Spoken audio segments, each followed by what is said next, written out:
अस्सलाम वालेकुम दोस्तों। हमारे अबू जान एक किस्सा सुनाया करते थे कि किसी कब्रिस्तान में एक शख्स ने रात के वक्त नाश के साथ ज़िना किया। बादशाह वक्त एक नेक सिर्फ शख्स था।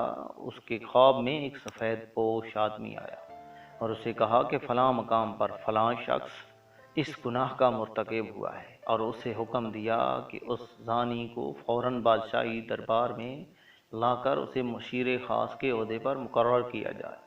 बादशाह ने वजह जानना चाही तो फौरन ख्वाब टूट गया। वो सच में सोच में पड़ गया।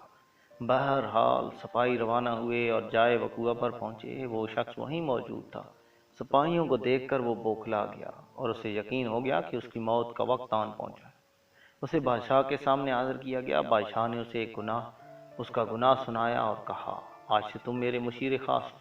दूसरी रात बादशाह को फिर ख्वाब आया तो बादशाह ने फौरन उस सफ़ेद पोश से उसकी वजह पूछी कि एक ज़ानी के साथ ऐसा करने का कहा आपने, इसकी वजह क्या है? सफ़ेद पोश ने कहा, अल्लाह को उसका गुनाह सख्त नापसंद आया।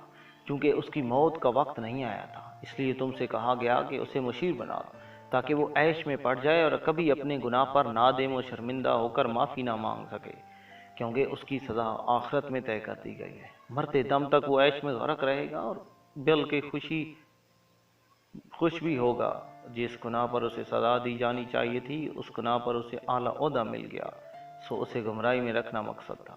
अब उठे, मेरे सर पर हाथ रखा और कहा, बेटा, जब गुनाहों पर आसानी मिलने लगे तो समझ लेना आखिरत खराब हो गई और तौबा के दरवाजे बंद कर दिए गए। खुदा हम सबको हिदायत दे, आमीन।